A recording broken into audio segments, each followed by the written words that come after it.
For just over 2 years now, a dedicated group of clinicians from across Adelaide have been working with Dr. Andrea Gordon and I at the University of South Australia on the Shared Learning and Clinical Practice Initiative. The group has developed a series of symposia that explores risk assessment and risk management in mental health. This film is one of the outcomes of our collaborative. The film is introduced by Julie Murison, Clinical Practice Consultant, Eastern Mental Health Directorate. This film is a scenario of a review of a consumer, Stephen, by a consultant psychiatrist, Dr. Conrad Newman. Our consumer, Stephen, is played by Philip Galley. Stephen has presented the previous night after his parents called the ambulance service and police after finding Stephen with a noose in the shed. Stephen was intoxicated and was placed on a detention order by an emergency department doctor. We ask you to watch and listen carefully and to consider what you believe to be the best approach and outcome for Stephen. In doing so, reflect on the signs or cues that alert you to the depth of Stephen's despair and the counter signs that Stephen may demonstrate in order to indicate to Dr. Newman that he is in fact okay.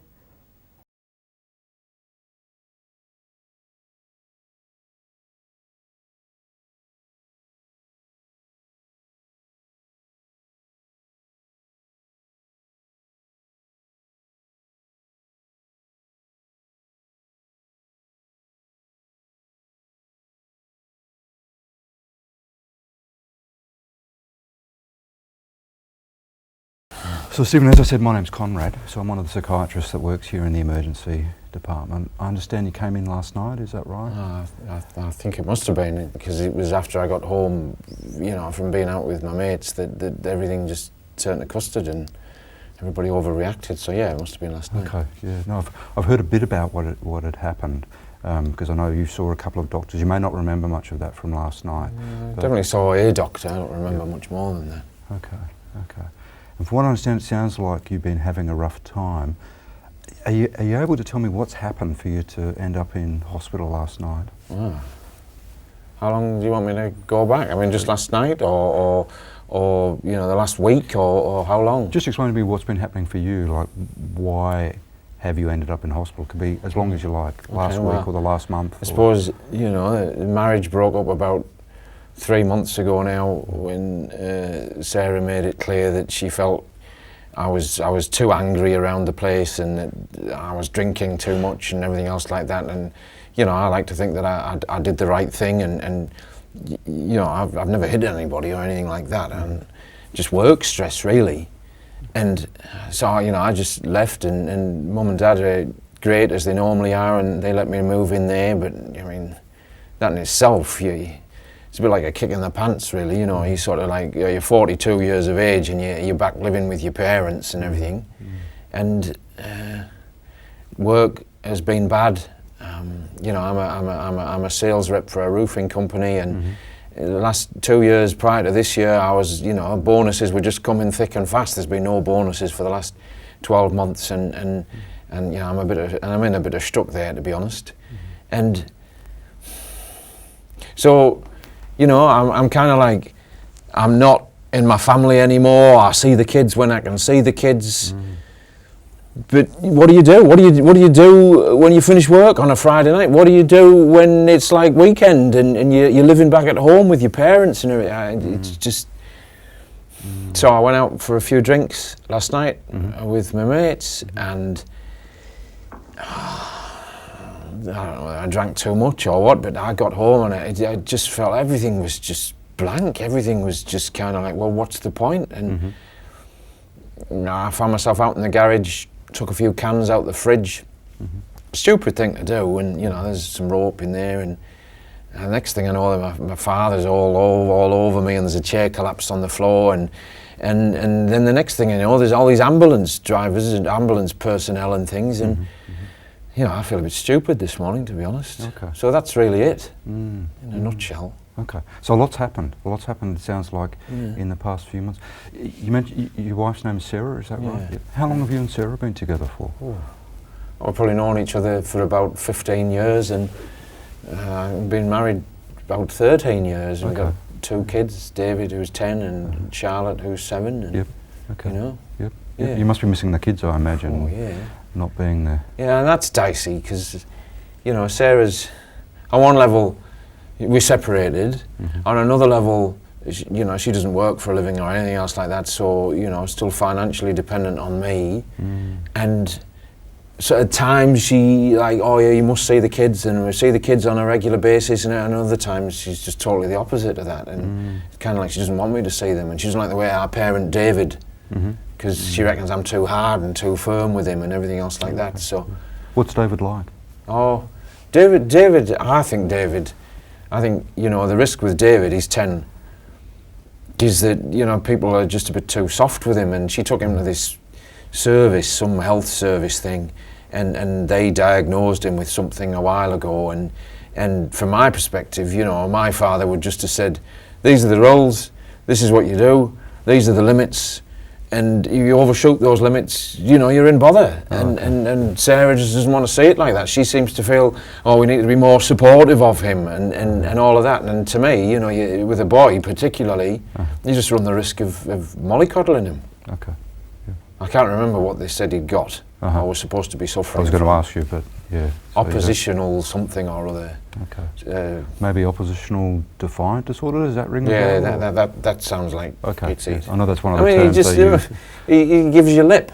Oh, Or he kind of like says no, or he just ignores her on a morning when she's asking her things to do, and at times he gets angry and standing over. And I mean, I know what my father would have done if I'd have been in that kind of scenario at the age of 10. What would he have done? Well, he just like picked me up and sat me down and, you know, told me that wasn't acceptable, and the next time I did it, it would have been more than a pickup. Okay. I mean, it never hurt me or anything. Every day you wake up and it's just like, oh, failure. Okay. Because a man of my age should be caring for his family. A man of my age should be able to live independently. A man of my age shouldn't be having his mother doing his washing for him. Okay. And, you know, it's just all gone on top of me. So how are you coping with all of this, Stephen? What's been Well, happening for you? most of the time, I would say reasonably well. And you know, last night, whatever happened last night, I think it just, you know, it's more than a blip. Mm-hmm. But it was a stupid thing to do, Mm-hmm. you know, and I worry that I'm just worrying my parents now unnecessarily. Mm-hmm. And they're going to be even more worried like this morning. And the first thing I'd like to do today, really, you know, is get out of here and just kind of go and say, look, Mum, look, Dad, I'm sorry, that'll never happen again. And it was a foolish thing to do. And I think I probably need to watch the drinking, really. Okay. Because you mentioned, Stephen, so you're out last night. Do you remember roughly how much you had to drink? I mean, I was mixing things a bit. Yeah. There was some beer, some shorts, and I don't really remember, but it was probably more than I would normally drink. Okay. And I know when I got home, Mm-hmm. I wasn't going to sleep.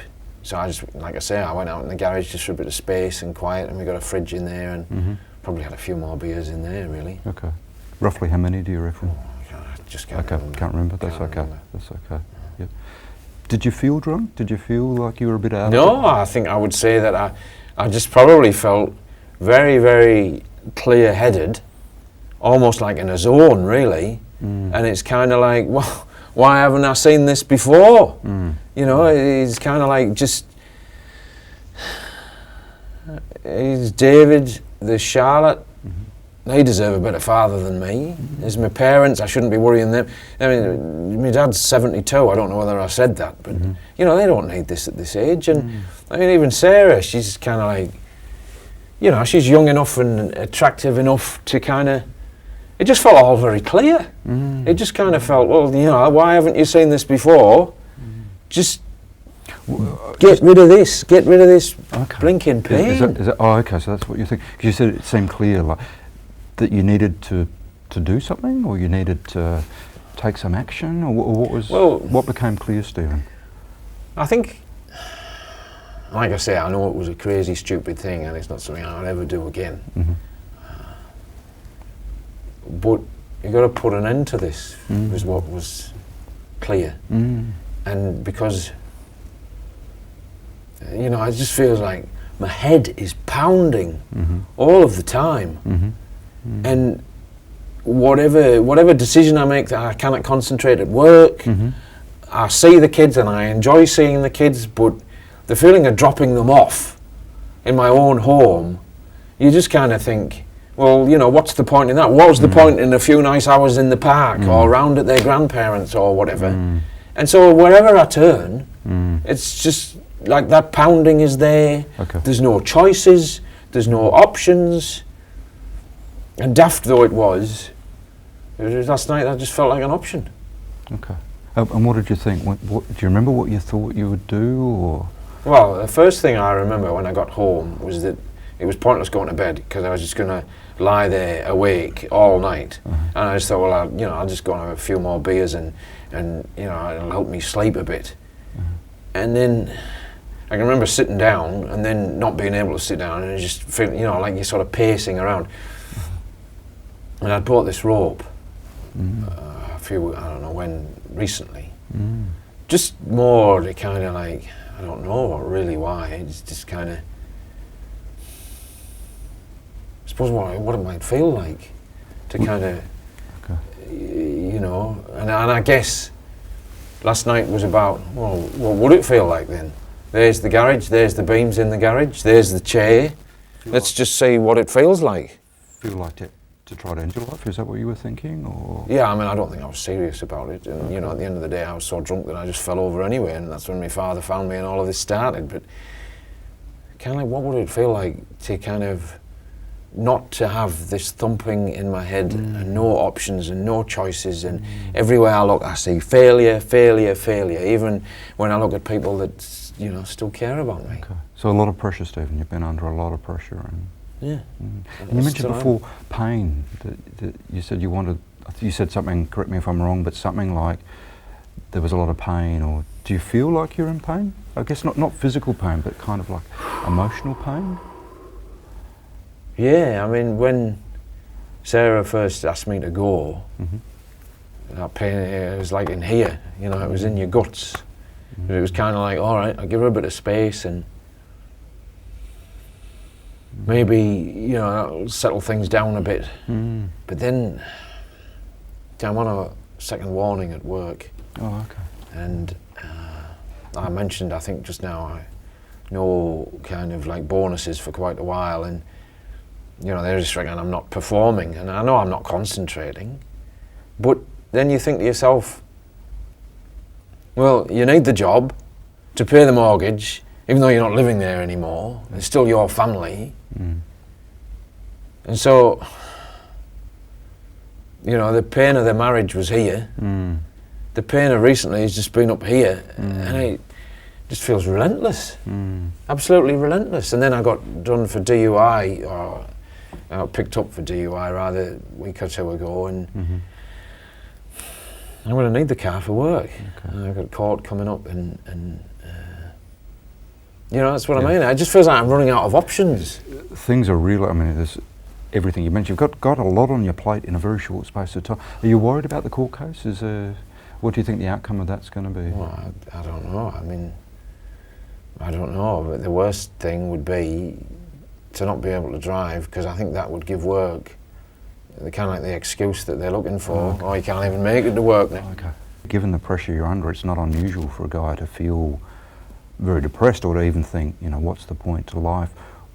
Is there anything that's keeping you going? I love my kids. Okay. Yep. David and Charlotte mean the world to me, and you know, like I said, Sarah's been very good at times when she's not, you know, looking for excuses to block my access to them. And you know, that's why I say what I did last night was just kind of like, well, how would it feel? And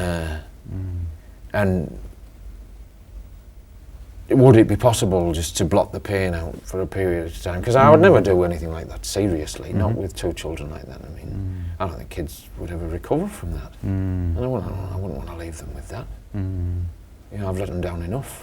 You ever tried anything like that before, or got to the point where you thought it just wasn't worth going on? Or wished you were dead, Stephen? No, I wouldn't say I've ever wished I was dead.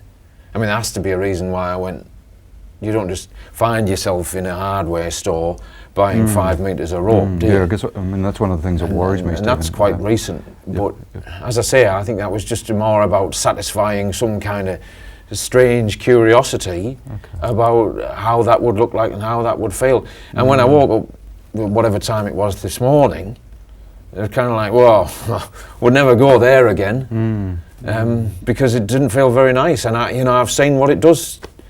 I can remember my mother screaming last night. I can remember my father saying, "What on earth are you doing?" I can remember these ambulance officers and me telling them, because from my point of view, if I'm honest, I understand why Dad rang them. The doctor that saw you last night, and hopefully this was explained to you, was so worried about what had happened that he did what's called detained you to the hospital.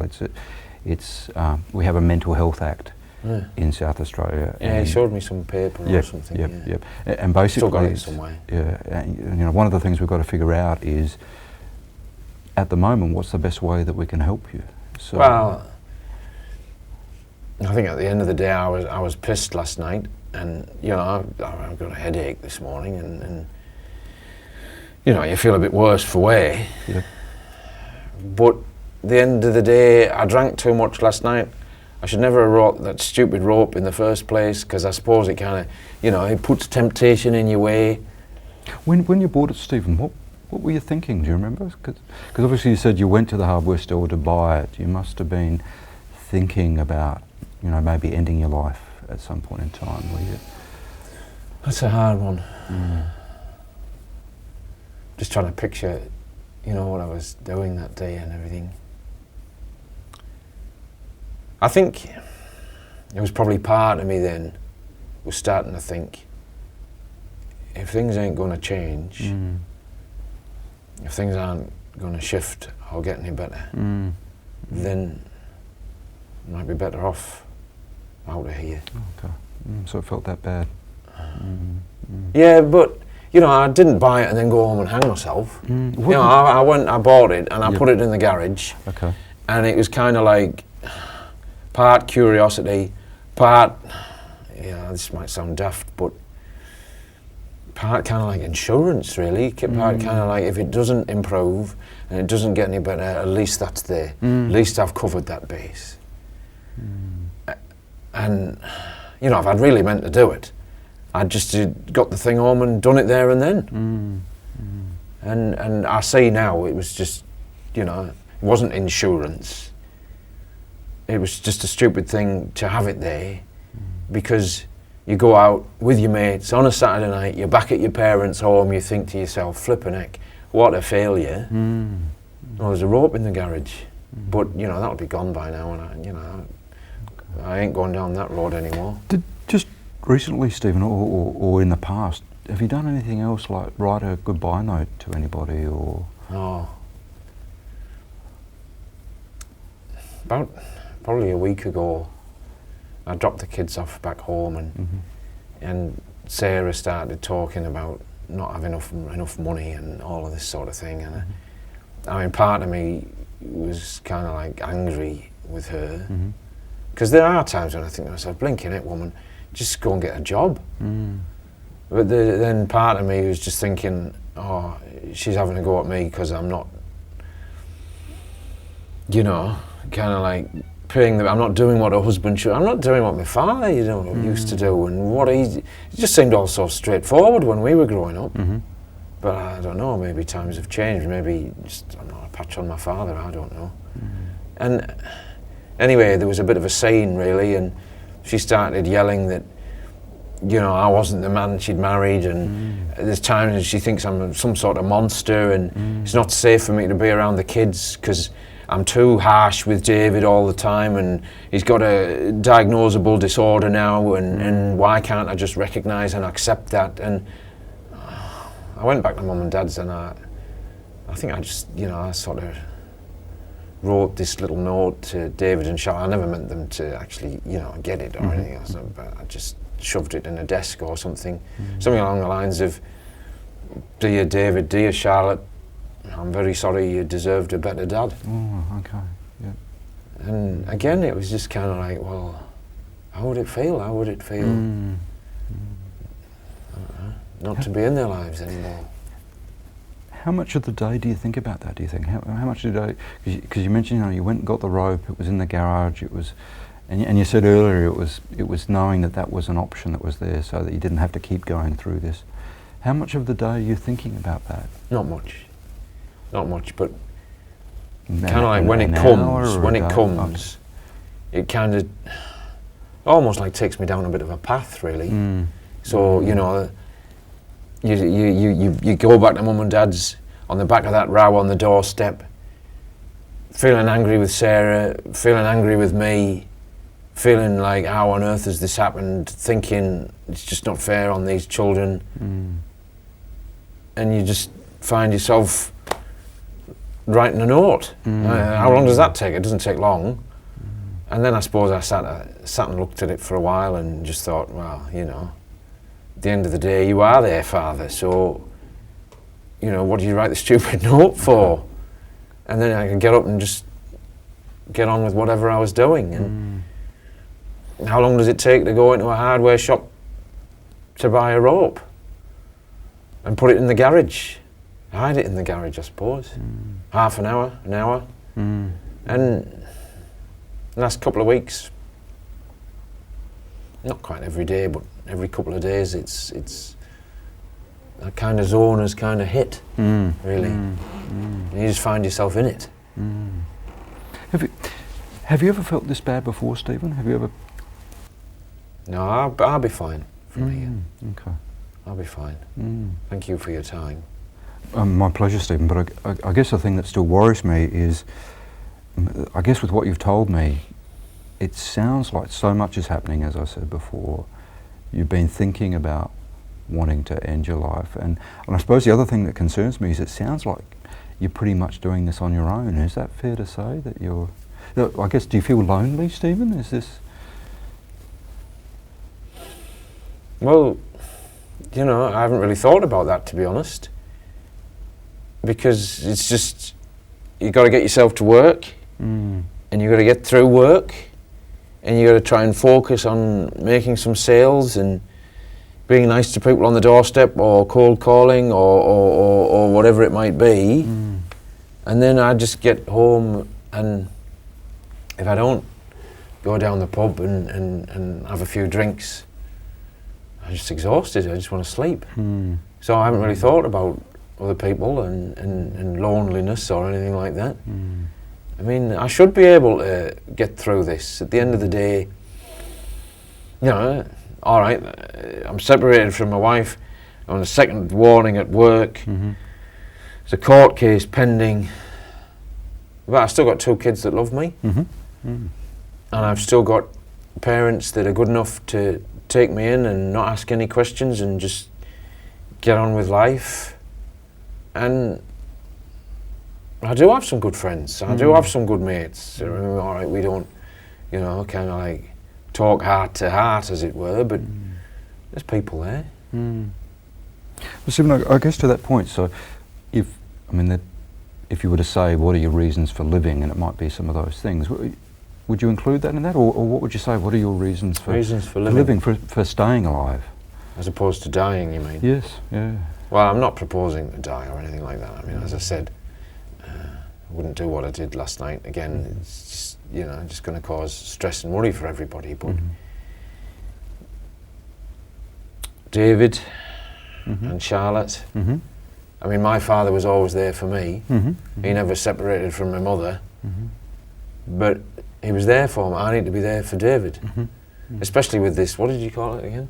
Oppositional. I'm not sure that's what it is, but you know, you said oppositional. It might be this thing called oppositional defiant disorder. But, yeah. Well, he needs a father, and so I need to get sorted in order to be one. And you know, Charlotte's a lovely little girl, and she's beautiful, and you know, she does your heart good. And at the end of the day, I've still got these mortgage payments, and you know, when I think about it in a better way, in a better frame of mind, you know, I wouldn't want Sarah to go to work because, you know, David and Charlotte need her. So therefore, it's my responsibility to keep earning the money to pay the mortgage. So There's 3 reasons to live. And I think also, when I kind of look beyond the last few months, and look back to 2 years ago, 3 years ago, I was doing all right. And therefore I can do all right again. And life felt all right then. So, you know, life feeling all right is a reason to live, isn't it? It is, it is. Do you have some hope that things can get better? Well, something's got to change. Something's got to give. Well, I guess, yeah, okay, so what has to change or what has to give for you to feel better again? I think once this court DUI thing is behind me, and I've still got a licence, I still get to work, that's something that could change things, the way I'm feeling. Because that just feels like one thing too many at the moment. Yeah. Since it hit. And, you know, the other thing that needs to change, and it struck me just now when you were talking about how much do you drink. The other thing that probably needs to change is probably I've been drinking too much, and you know, we're talking just now about how the pattern used to be on a weekend.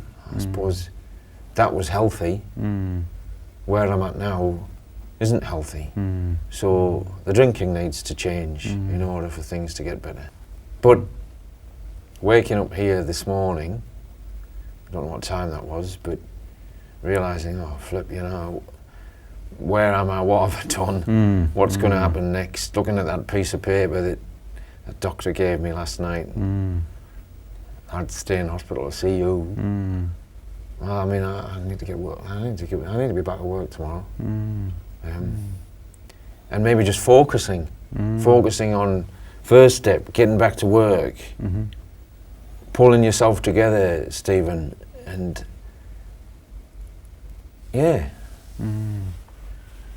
that might deal to the pain. Now I've seen that the choice I acted on last night isn't feasible. It's not. It's not right. It's not good. Not going to solve anything. But I guess at the time, as you were saying, that seemed like the solution. That seemed like the best option last night. It did. I'm still not convinced that I actually wanted to do it. I'm still not convinced that I would have done it. I mean, flipping heck, I couldn't even do that. I fell off the chair, or somehow, you know, I ended up on the floor. My father said he'd heard a noise, and so I don't know how serious I was. You know, I was just drunk. Okay. Still pretty worrying though, Stephen. I guess just a couple other things I just want to clarify with you, Stephen, is you mentioned you hadn't been concentrating and that you said you were exhausted a lot of the time or something like that. How's your appetite been? Have you been eating, or have you lost weight? Or? Oh, my mother's good. You know, she gets up in the morning and makes sure I have a bite to eat and stuff before I go to work. And I grab something through the day when things aren't too busy. And, you know, sometimes on a night I kind of have a schnitzel or something like that with the lads, and I haven't really thought much about appetite. I mean, it's one of those things you got to do, isn't it? Okay. So you eat. Has your weight changed, or? People tell me I've lost a fair bit of weight, but I just think that's natural. Do you really. weigh yourself, or you? No. Okay. Do your clothes feel looser? Like, have you gone in as you had to pull your belt in tighter? Or anything? Okay. Yeah. How much tighter have you had to pull it in? I don't know. Noticeably. Okay. But again, I just think, well, that's natural. You got all of this stress and you're going to lose weight. And Stephen, do you have a GP, or do you see a GP at all? The last time I went to see it, I'm not very good at seeing doctors. Yep. It's kind of like, you know, you just get on with life, and probably maybe 3 years ago, I got a bit very hit by the flu, and it kept me in bed for several days, and then it wasn't getting any better, and in the end Sarah said, you know, well, much as it's new to you, why don't you go and see a doctor? And I did. Mm. But then he just said, why didn't you get the flu shot? And I mean, you know, the flu's the flu. And but yeah, about 3 years ago, I think. Okay. Have you seen him about how you've been feeling recently? Or? Well, no, I mean, I don't think this is a medical problem. I think it's just something that I've got to work through. I think it's just something, it's just life. It's just something that's personal. So I would never think to go to a doctor about something like this. Okay. And your general health usually? How are you in your health? I've never really, you know, I sort of played a bit of footy when I was younger, and I still have a bit of a kickabout with David from time to time, and I suppose I noticed my joints are getting a bit creaky and a bit stiffer than I've ever been. But other than that, oh, all right, really. Okay. I think the tiredness is just, you know, symptom of what I'm going through. Of everything you're going, the stress that you're under. Yeah. You on any medication regularly, or? No. Okay. And any history in the past of depression or anything else like that? Have you ever seen a psychiatrist or a psychologist? No. Okay. I mean, I've always just sort of felt there's a bit too much emphasis on everybody feeling happy all the time, and you know, you kind of, life's not necessarily about feeling happy all the time, and I don't know, I think this, maybe I should think about that really, but I've always had this view that, you know, your life's in your own hands, and if you're feeling a bit low, then you just do something about it, and I don't know about this depression thing. But maybe I am. Do you think I might be depressed or something? I mean, that's one thing that I was going to ask you. Do you feel depressed? Tara's said for a while that she thinks I should have gone to see a doctor because I think you're depressed. And when I've asked her what she means by that, she just says, "Oh, well, because you're angry and you're irritable and you're drinking more than you used to, and you're not the man I married." And to me, that's not an illness. That's just life changing, really. And you know, you can't expect that everything just feels like it first did when you first got together, because things change. But maybe I mean, you're like the expert. Do you think? Maybe Well, I guess that's one of the things that we're going to have to talk about, and we will talk about that in a little while, about, you know, what I see is going on, but also getting your opinions in terms of what's going on. Because I guess the most worrying thing, Stephen, is that you've ended up in hospital after having harmed yourself. Well, I don't know whether I harmed myself. I fell off a chair while putting in a rope up, and you know, no harm done other than a thick head. And I mean, I respect what you're saying, Doctor, but there's plenty more worthy cases than me, I think. If this happened to a mate of yours, if you heard that one of your mates who's, you know, going through a similar thing ended up in hospital, would you be worried about him? Oh, yeah. Yeah. I don't know whether I'd know what to say, but yeah, I guess I would, really. And don't get me wrong, I mean, I'm a bit shocked by what happened last night as well. And when I say I didn't really harm myself, you know, I don't mean to sort of say, oh, well, you know, it was nothing, because clearly it was something.